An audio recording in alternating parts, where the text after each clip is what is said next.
The information provided in this podcast is for general information purposes only and does not constitute legal advice.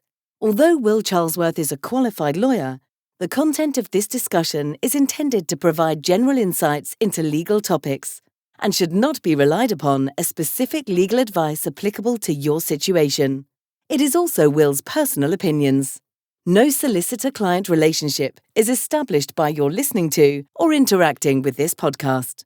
And let's not get carried away. Humans don't necessarily do a great job of that either. I mean, the subprime crisis involved awarding loans to, people with no income, no job, and no assets. That wasn't, I don't necessarily think you could blame a machine. You're listening to With AI FM.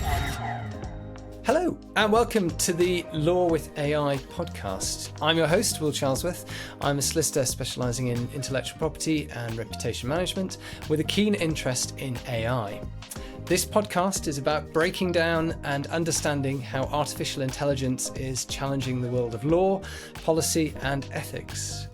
Every couple of weeks, I'll be looking at important topics such as how AI is impacting on established areas of legal practice, how it's challenging the law itself on issues such as privacy and intellectual property rights, how it's raising new ethical concerns, and ultimately, how it's reshaping the regulatory landscape.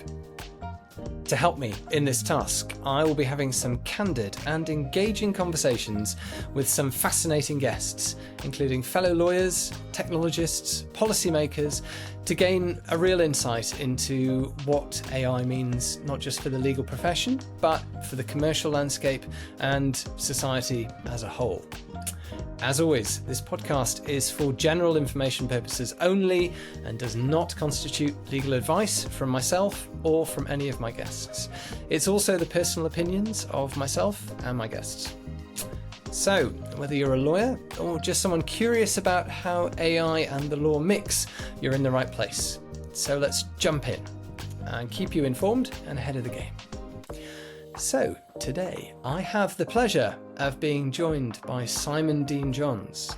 Simon is a solicitor with extensive experience in online financial services, e-commerce, personal data, IT, software as a service, crypto assets, smart contracts, and AI. He's admitted as a lawyer both in England and Wales and in Ireland. Simon has a remarkable career advising clients such as e-money providers, peer-to-peer lending platforms, consumer credit firms, and cutting-edge fintech innovators. He's advised on the launches of some of the most interesting and innovative financial services, including Nutmeg and Rooster Money, and the launch of the Peer-to-Peer Finance Association. He's consulted at companies such as Amazon and WorldPay, and is the co-founder and general counsel of Zopa. Pronouncing that correctly. He's worked for Reuters in London and New York, and is a fellow of both the Society for Computers and Law and the Finance Innovation Lab.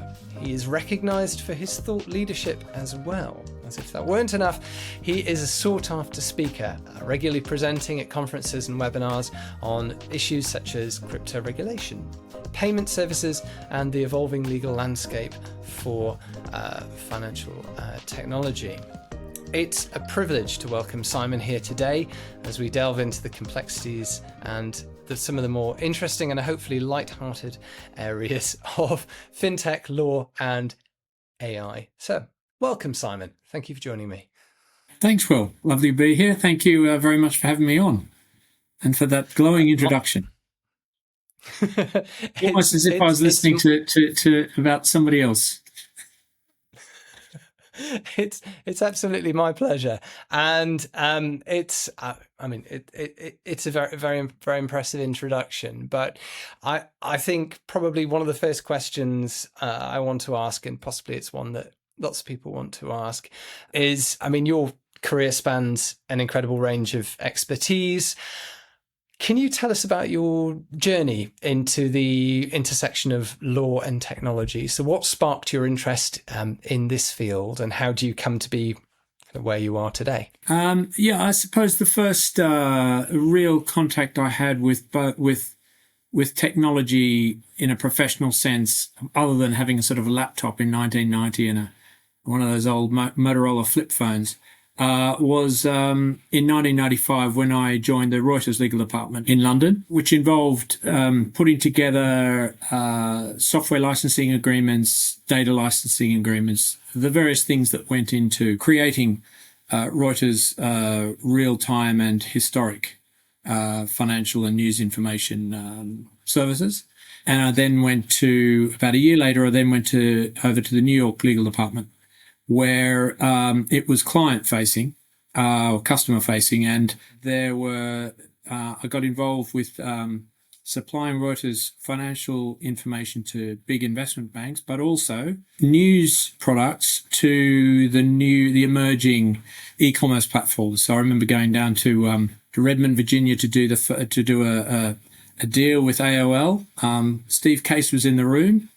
And the deal was to supply the top 10 headlines of the day to just the headlines, mind, to AOL subscribers for $1 a subscriber per year. The $6 million deal. So from that, I developed I got to sort of see, birth of eBay and, very early years of eBay and various other web platforms, and sort of took that back to DLA in July 97, and I was given as an associate, I was given a job on the basis of my understanding of how data flowed on networks in the communication technology team at DLA, and I had a business plan approved that had information society services at the top, but that was July 97. By September, I got to replace that with e-commerce because the FT started using that term September 97.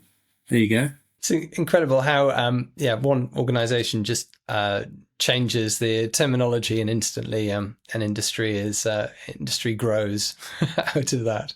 Yes. FinTech is a later, sort of more recent term that also, spawned an industry, it would seem. I mean, that's an incredible first. That's an incredible first deal involving AOL, and it's always interesting to see how we've come on so far since then, and how rapidly technology changes. Sure. As we've said, your career spans from fintech and crypto assets to AI and smart contracts.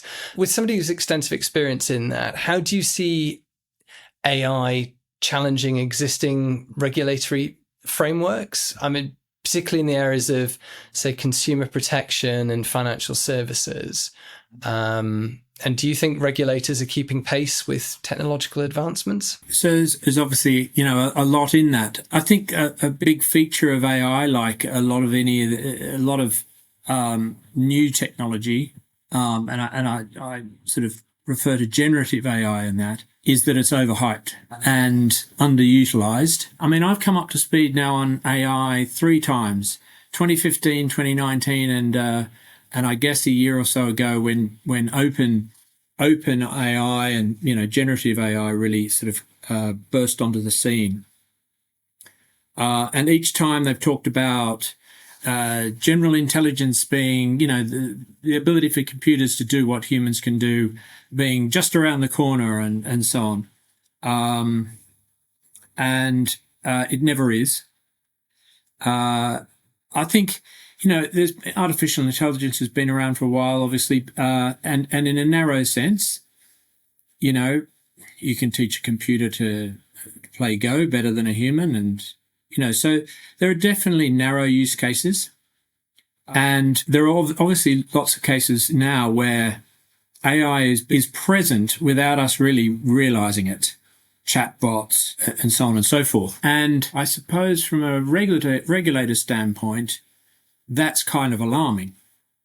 That and you see these questionnaires go back out from the regulators from time to time saying, "Hey, is anyone using AI? And if so, explain how." Which presumes that like the board or the compliance team who gets these missives realizes that AI is being used, and they may not. And AI has so many different kind of permutations. And then I suppose the other thing to obviously consider is where AI can go wrong. And then there's a fair old list. I mean, it hallucinates. If we're talking about generative AI, it hallucinates and makes stuff up. It's inaccurate. There was the Australian Securities regulator recently published a study where they had got people to rate summaries produced by AI against humans, and the human summaries were scoring 81% on average, I think, and the AIs were only scoring 47%. So these things there's also bias, et cetera, going on, and the experts tell me you can't weed this stuff out. You can't stop an AI hallucinating. You can interrogate it and say, hey, have you just shown me an actual ancient Greek poem or one you made up? And it can say, oh no, well, that's an example of an ancient Greek poem. So you need to be very careful about how you use it. But of course, people are being encouraged to use it kind of willy-nilly without checking the output, and they may be under time pressure and told to trust it from above, etc. So these are all areas of concern generally, and but particularly for financial regulators. Is there anything that you think that they could be doing, or anything that could be being done which isn't immediately obvious in terms of it being done? I mean, apart from trying to keep a human in the loop as much as possible. I mean, they have rules. If you look at the FCA rules, there are sort of high-level principles which should guide management in how they approach the introduction of AI, for example. But it's like any large IT project, but a much more complex one than is typical. So I think the regulators would expect people to follow the rules in how they implement, how they specify the requirements, and follow through in implementing and coding these things and deploying them, and checking that they continue to work appropriately. There are situations where they could save a lot of work, and there may be situations where, say, two commercial parties are prepared to accept a level of inaccuracy with a certain tolerance, because that's cheaper than employing humans to sort of crawl through the detail. But I think it would be unwise to deploy AI in a situation where you're deciding whether or not to give a consumer a loan, or their likelihood to default, or anything that really deprives somebody of their rights, or determines their rights or liberty, dare I say it, police forces. I think that's where it starts to get quite problematic. Even if you're able to deploy the AI appropriately, it's going to cost you a huge amount to make sure it stays on the rails. So we're not quite there at the moment. And you're right, you touched upon some interesting points there about AI being involved in decision making around loans and offering people finance, and of course it touched on other areas such as employment and police monitoring as well. And let's not get carried away. Humans don't necessarily do a great job of that either. I mean, the subprime crisis involved awarding loans to, people with no income, no job, and no assets. That wasn't. I don't necessarily think you could blame a machine. No. So in that case, do you think a machine could have provided some valuable oversight? Maybe not necessarily in that case, but going forward, is there a way of having both side by side as checks on the other, or is that too simplistic? I think potentially. I mean, I go back to my Amazon days, and we all hated the legal documentation process being used as what we called a straw man for kind of governance, and I think there's a danger of that with AI, but it's an interesting thought experiment to run through what you would need to do in a particular business process context, how you would automate it, whatever goal you had, using AI, because that would force you very much to figure out how the process works. Is it stable? Is it being done properly now? Does the whole process need re-engineering before you sort of encode it? And I think that in itself would be a revelation. Whether you ever got to an AI would be another thing. But and you possibly wouldn't. You'd be just horrified. When I was at GE, we looked at several processes which weren't producing. They were legal processes which weren't producing the right outcome fast enough. And there were two sets of people doing addressing the same, what you would think to be the same process, certainly aimed at the same outcome, but they were doing it both very differently. And we had to first, we did a sort of twin track Six Sigma project, which I led. And, we first had to figure out what both sets of people were doing, sort out a process that was identify a process which was going to be the most efficient, get them both to do it or commit to doing it, and then price that. And we saved over £7 million with a sort of volume deal on the back of the reformed process. But, none of that, their process was largely encoded, if you like, in traditional, software, but so hardly AI. But if you wanted to create that as a sort of an AI type arrangement, then you would need to teach the computers what the humans were doing to get the computers to then say, okay, well, I'm now going to optimize that or replicate it in another situation or whatever. So it would be a very, very intensive business process engineering or re-engineering project.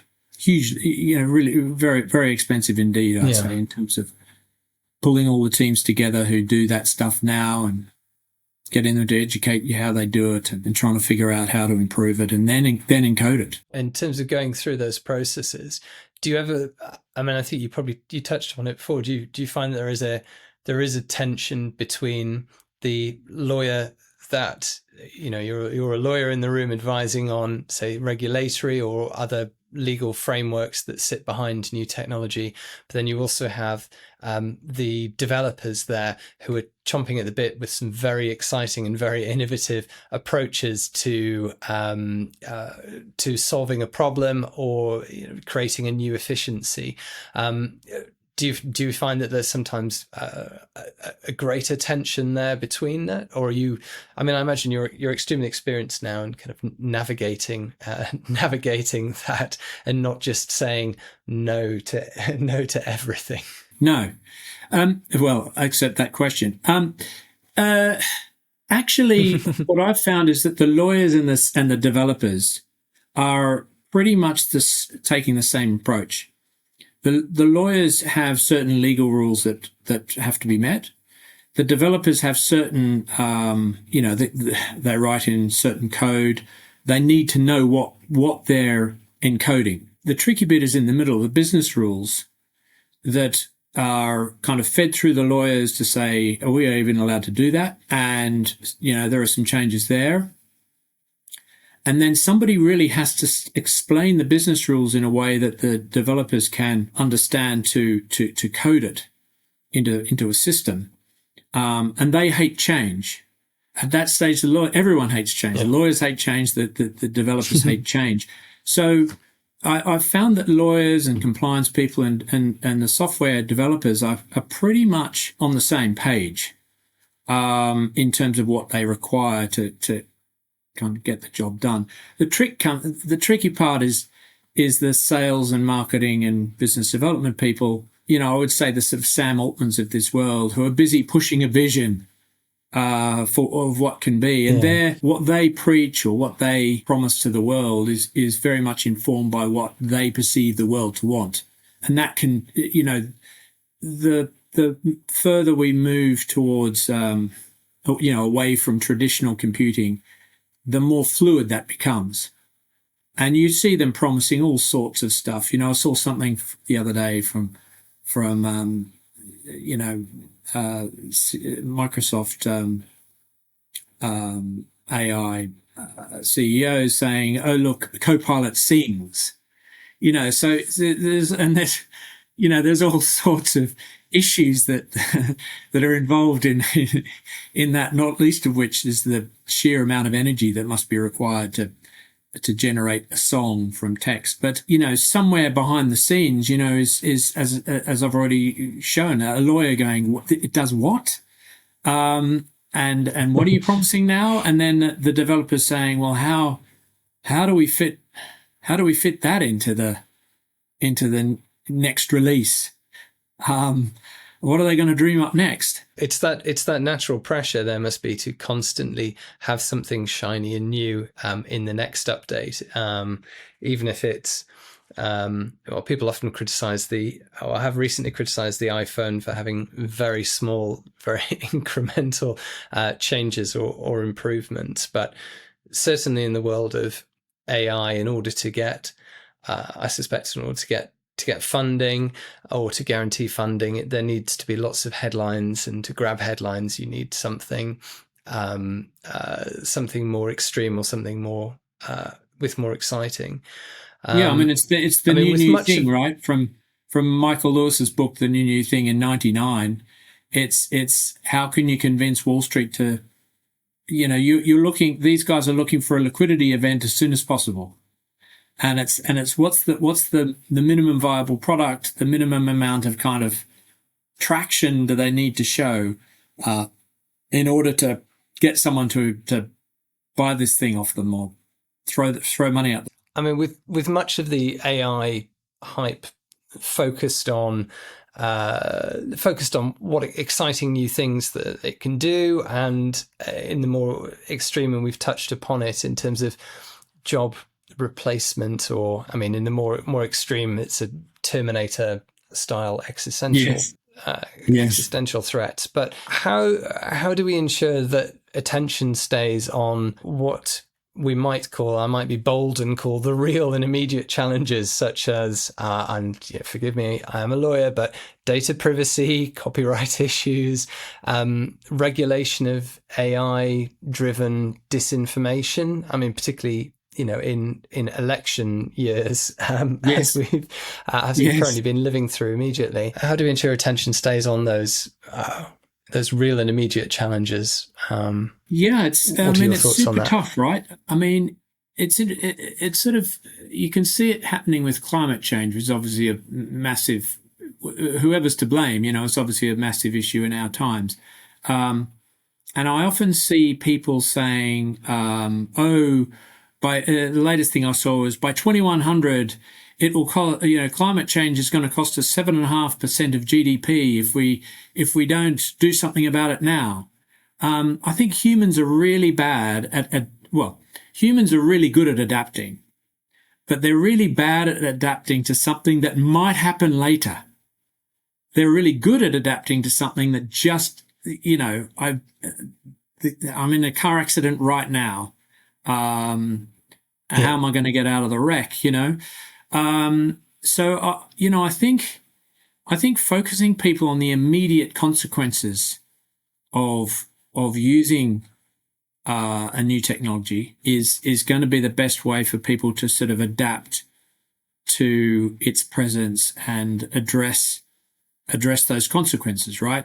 And I think that's tough, because the business development folk won't want. They want to dangle the next new bit in front of you, the shiny thing, as you say. Yeah. Some of the people who use it, like if I'm a politician going for re-election, I want to be able to tell a lie that will move as fast as possible before anyone can kind of correct it. Yeah. And I think regulators are at risk of getting distracted by all sorts of, I suppose, techniques, but also just not, I suppose, if they understand the immediate consequences, maybe they are worried about being Chicken Little. The sky's falling in. Maybe if they're always talking about the sky falling in, people will ignore them. So I think it's it's probably down to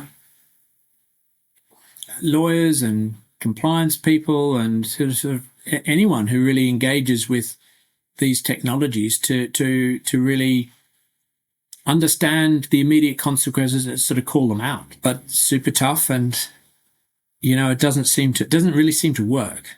I think perhaps, and I don't know if you agree, but perhaps our attitude towards personal data may have changed, and this may be an unfair generalization of the general public, but we've become more comfortable in giving up some of our, or a lot of our, very personal data in exchange for the latest shiny new thing and something that's free. And not everybody is in a position to pay more to get something that actually takes less of your data.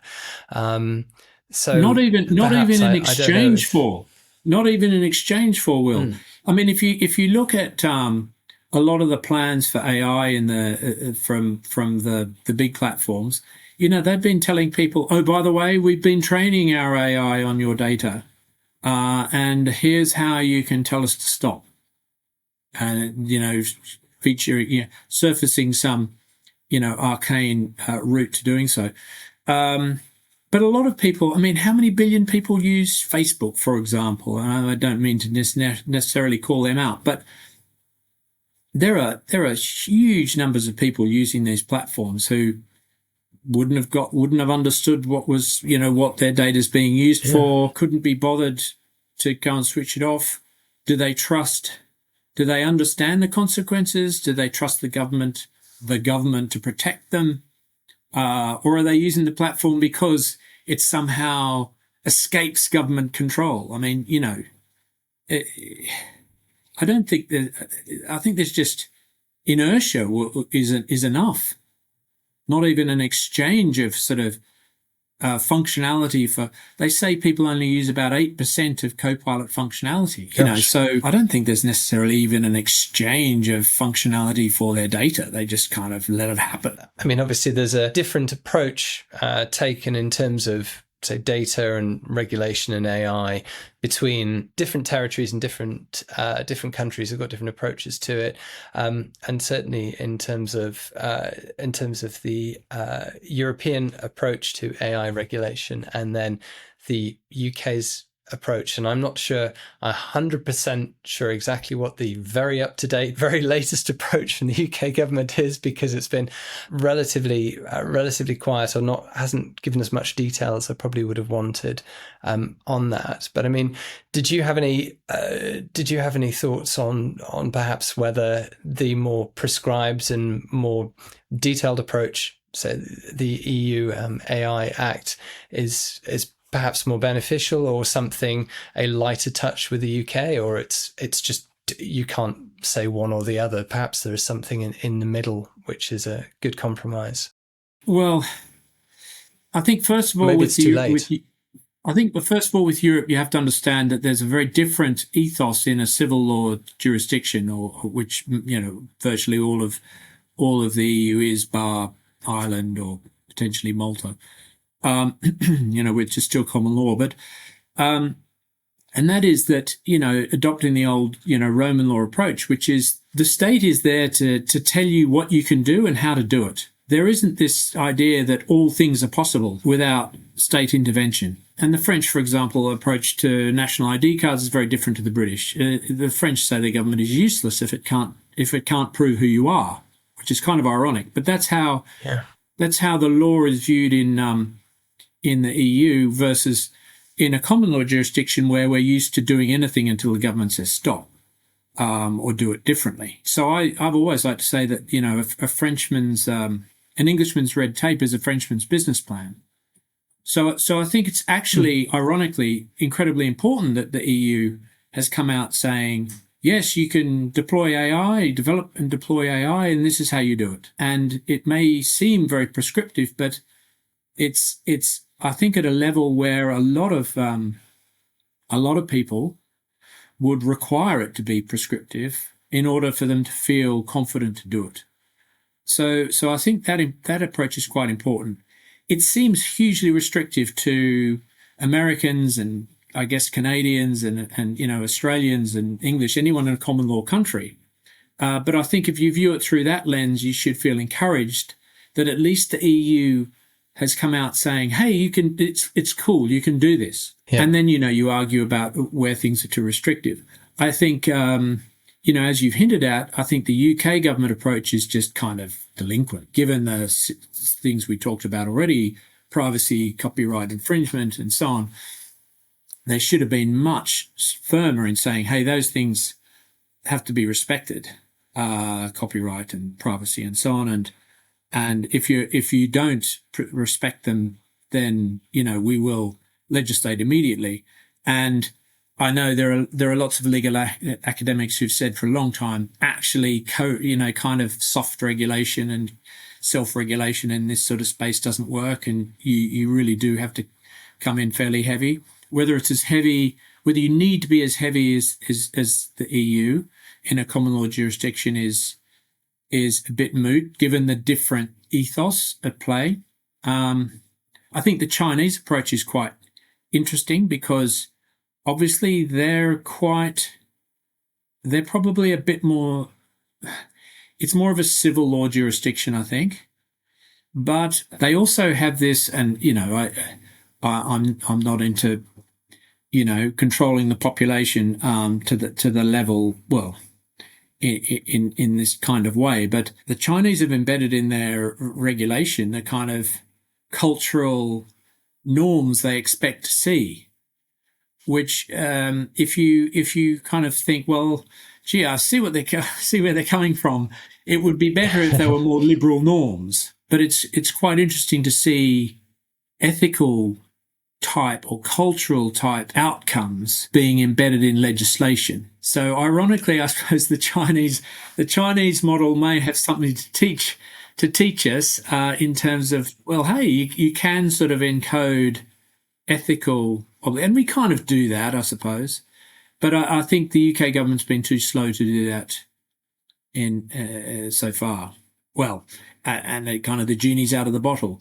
The US, on the other hand, is interesting because if you look at the FTC approach to regulating AI, they've been extremely aggressive in requiring the destruction of large language models which have used training data, for example, that is deemed to be somehow infringing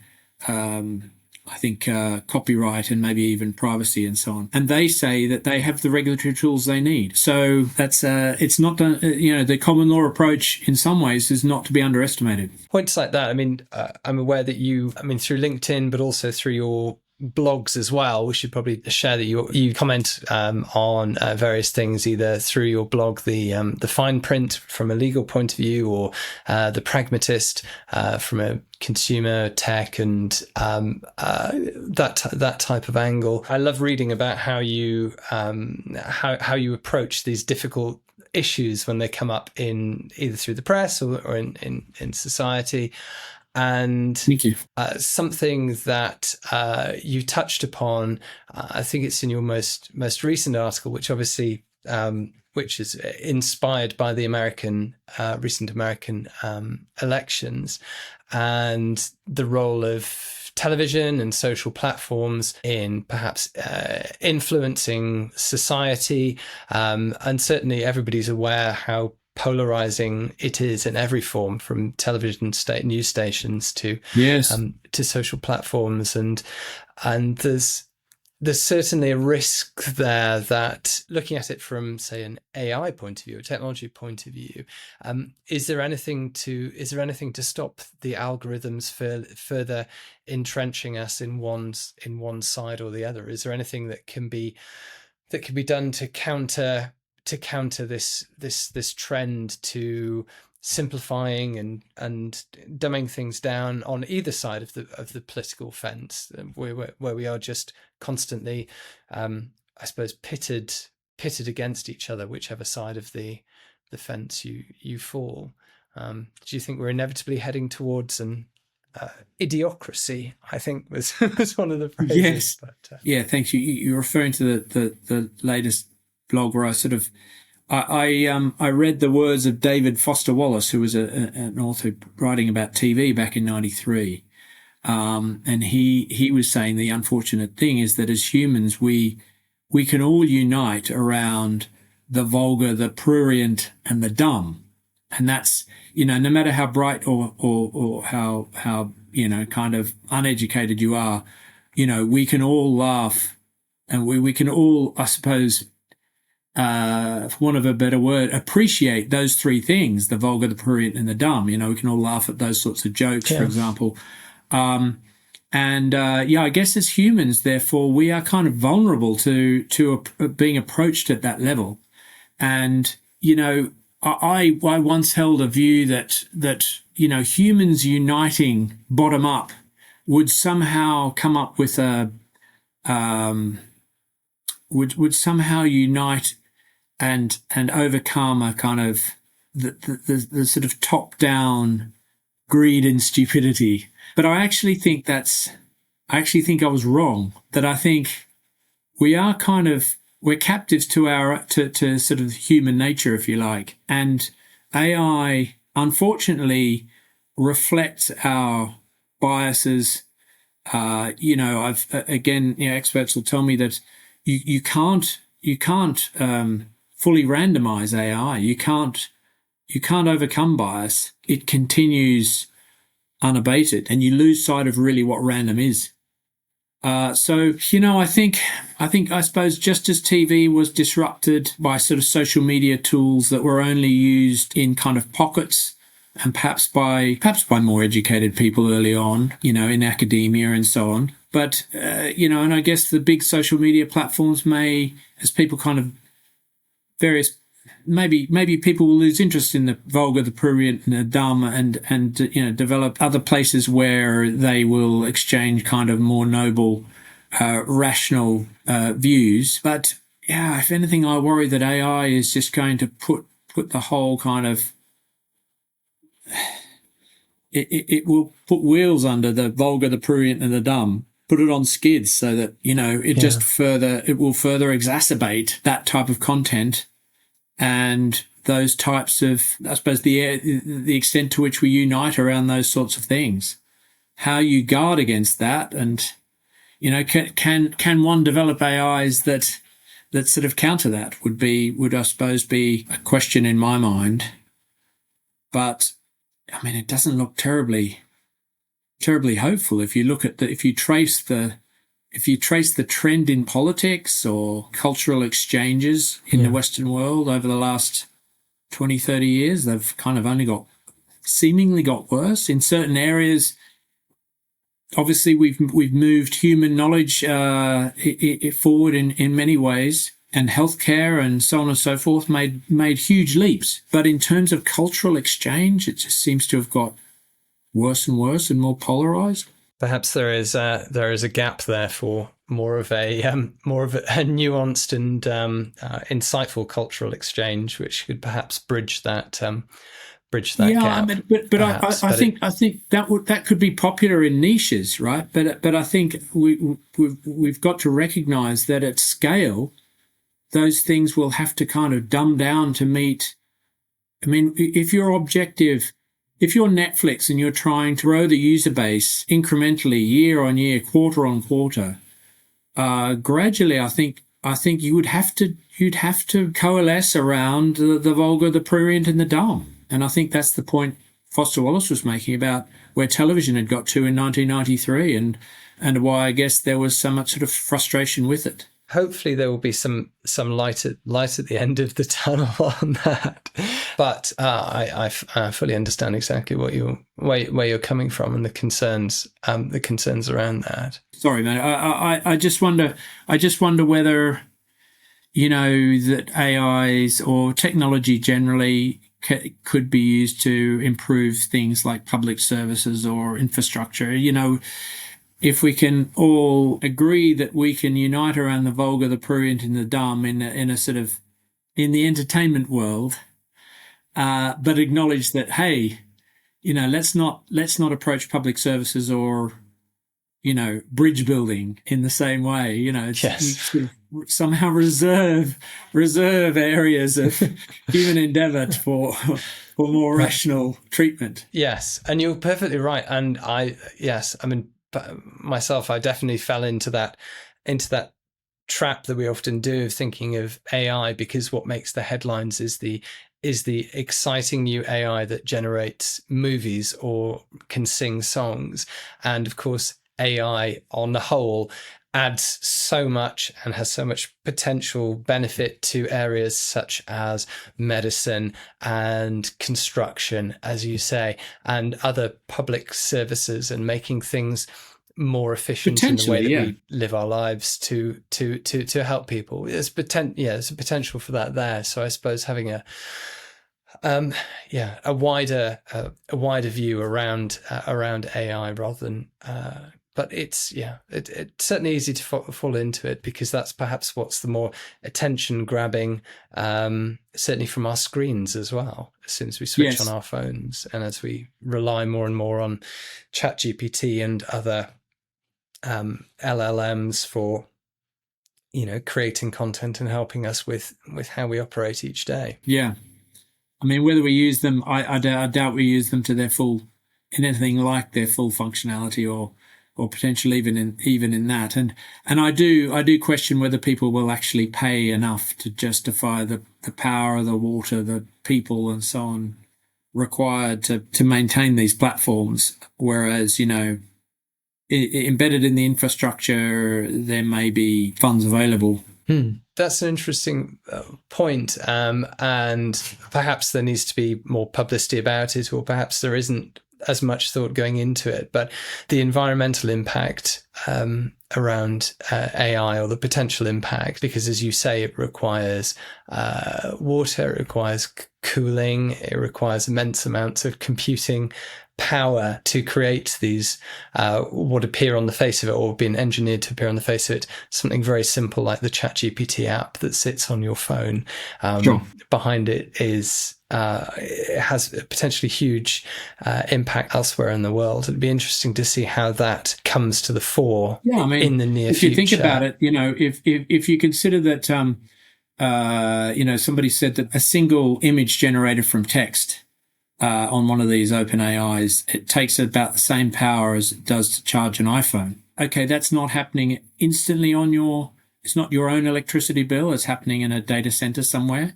But by doing that, you are kind of bidding against yourself in the electricity market. There is a demand for power there, and you could be bidding up your own electricity bill by using these AIs to their full one song, and you've added 10p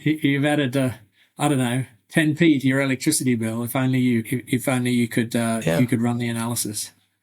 And Google and Microsoft to stop publishing how much power these things, these data centers are chewing through. I think the last time was 2022 or maybe earlier. Well, that's quite a time away in terms of AI technology and technology in general. That's why they're raising billions in every funding round, because it's so expensive in terms of power and, I guess, people, but computing power and where to locate data centers and how to keep them cool and so on. Yeah, it's big money. And whether consumers will pay enough to cover the power and computing required is somewhat questionable, or even businesses, because I don't think that the AI companies have yet fully priced these offerings.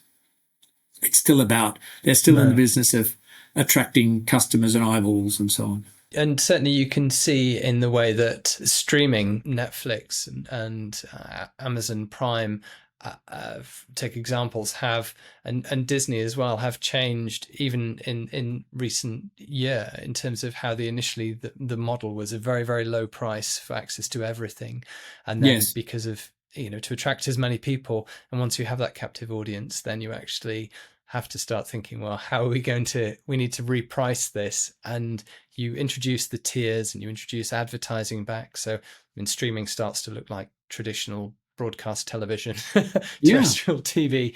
Now, anyway, once the reality of having to pay for all of that kind of kicks in, or they go to a different model anyway of having consumers pay more for that content. But by that time, it's already become a way of life. So perhaps you accept it more readily. Well, even so, I mean, the New York Times reported when I was in the States recently that Netflix was junking movies that they'd actually completed on the basis that they weren't going to hold enough attention in the audience to be worthwhile, keeping on the schedule. They also recently junked their games division without completing a single game. I think on a similar analysis that it just wasn't going to be, if you like, sufficiently vulgar, prurient, or dumb. Yeah, you got to feed the beast, well, right? Yes, feed the beast what it wants. You do. Indeed. Yes, I mean that seems like a very good a very good place for us to to wrap up. But thank you so much, Simon, for those insights. Before we wrap up, if people want to contact you, how do they go about it, in terms of for work, and then also in terms of your blogs as well? How do they get in touch with you? I think the best way to get in touch is probably via LinkedIn, prosaic as it seems. I came off Twitter. I mean, I think there's still an account, but I'm not active there. But yeah, LinkedIn seems to be the last island of rationality. I'm on Mastodon as well, but I don't expect anyone to necessarily find me there. I should do a better job of promoting the blogs, but I think they're not vulgar, prurient, or dumb. So I'm not sure they're getting much. I'm not sure the algorithms are really promoting them very much. So we'll have to pass on that. But yes, my name at LinkedIn should find me. Fantastic, and we'll put a link in the show notes for this as well. And yeah, I can definitely testify that your LinkedIn is extremely good in posting up to date, relevant, insightful comments, and also the latest news and updates as well. It's a very good place very entertaining place to be as well. Good. Thank you. So yes, thank you again. Thank you. Thanks, Will. Post a link to mine as well, but no Indeed. problem at all. No, it's been excellent, and thanks for sharing your expertise and your insight as well, because your experience is absolutely incredible. And yes, and thank you everybody for tuning in as well. And please remember to like and subscribe if you haven't already, and catch us on the next podcast. And definitely do check out Simon's LinkedIn. Thank you very much. Thank you. Great fun.